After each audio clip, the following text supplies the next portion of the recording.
Olá, tudo bem? Sejam muito bem-vindos e bem-vindas aqui ao canal. Não deixe de apertar o sininho aqui embaixo para receber todas as notificações e ficar por dentro aqui dos conteúdos postados. E hoje eu vou trazer um tema bem interessante. Eu vou falar da minha segunda profissão. Para quem não sabe, eu, além de advogada, sou corretora de imóveis. Atuo nesse mercado já desde 2008, gosto muito, sou apaixonada e resolvi trazer aqui um tema bem interessante, que é a responsabilidade, do corretor de imóveis, porque eu percebo que as pessoas têm dificuldade em saber as reais responsabilidades de um corretor de imóveis, da imobiliária, da construtora, e ao perceber isso, diante de uma contratação feita a mim, não como corretora, sim como advogada, eu fiquei bem pensativa em relação a isso e resolvi trazer aqui esse vídeo para tentar esclarecer um pouquinho para você que pretende aí fazer um negócio, ou ter apenas o conhecimento, ou é profissional da área, ou é advogado, ou é corretor, ou apenas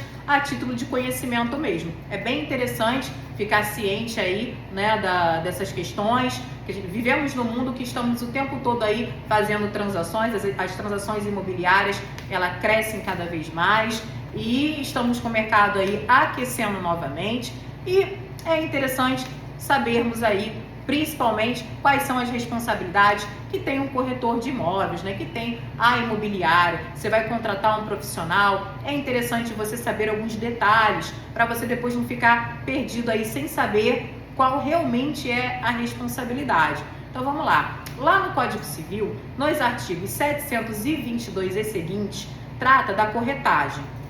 No artigo 722, trata do contrato entre as partes.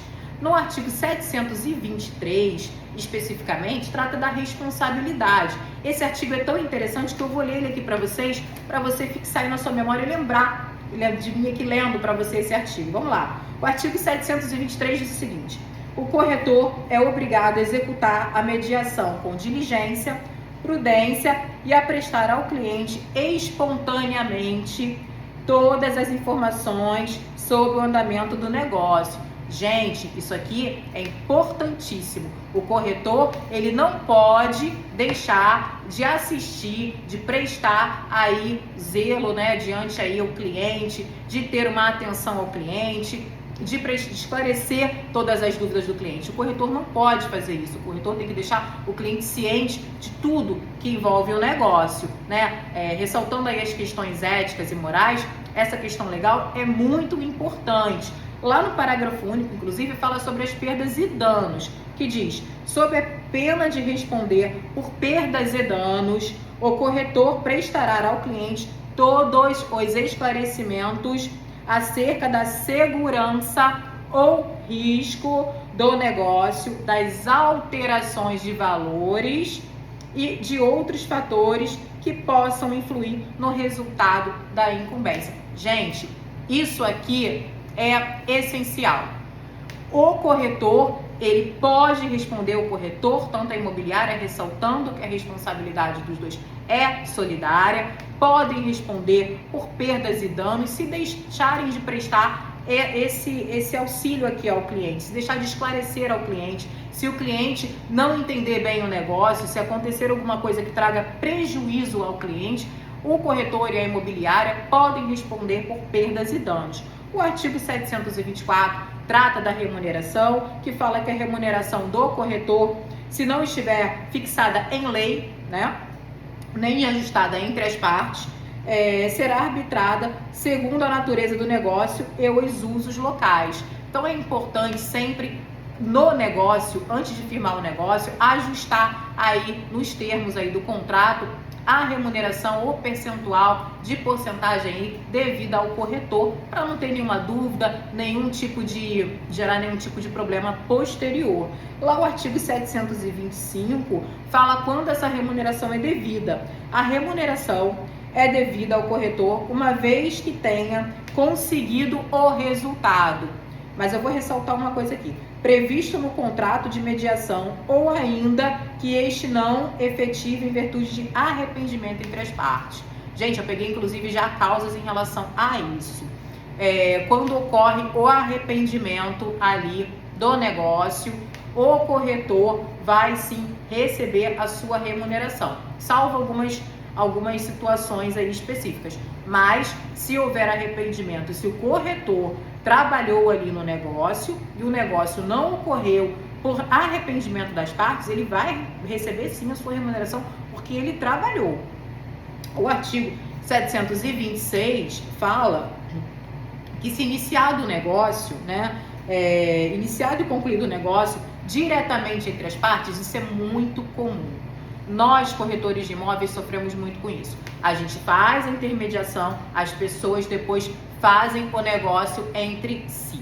Gente, geralmente, a gente quando vai fazer uma prestação de serviço, a gente faz um contrato ali com as pessoas, tanto com o proprietário, né, como vendedor, como com o comprador. Então, nesse contrato, a gente estabelece isso, que se houver geralmente, né, a gente estabelece isso, se houver essa intermediação, no caso, o corretor, a imobiliária, intermediar e depois as partes fizerem entre si a transação, a remuneração será devida. Geralmente, a gente estipula isso em contrato, tá? Então, aqui diz aqui no artigo 726 justamente isso. Será devido ao corretor, mas se por escrito for ajustado a corretagem com exclusividade. Ainda tem esse detalhe. Geralmente, a gente faz um contrato com exclusividade. Raramente a gente faz um contrato sem exclusividade, mas também ocorre. Às vezes tem mais de um corretor, mais de uma imobiliária, que é meio complicado, atuando, trabalhando aquele mesmo imóvel. Mas quando há exclusividade e as partes fazem o negócio entre si, há sim a devida remuneração ao corretor. E aqui diz também que o corretor terá direito à remuneração integral, ainda que realizado o negócio sem a sua mediação, salvo se comprovada a inércia ou ociosidade. Também ocorre isso, gente. Tem corretor, tem situações que às vezes o cliente fica ali tentando fazer um negócio e às vezes pela inércia ali do profissional acaba não ocorrendo. Se isso acontecer e o próprio proprietário, né, o vendedor lá e o comprador decidirem entre si por dificuldade aí, por ociosidade aí do profissional, do corretor de imóveis, aí não será devida a remuneração. Isso aí é bem claro em relação a isso.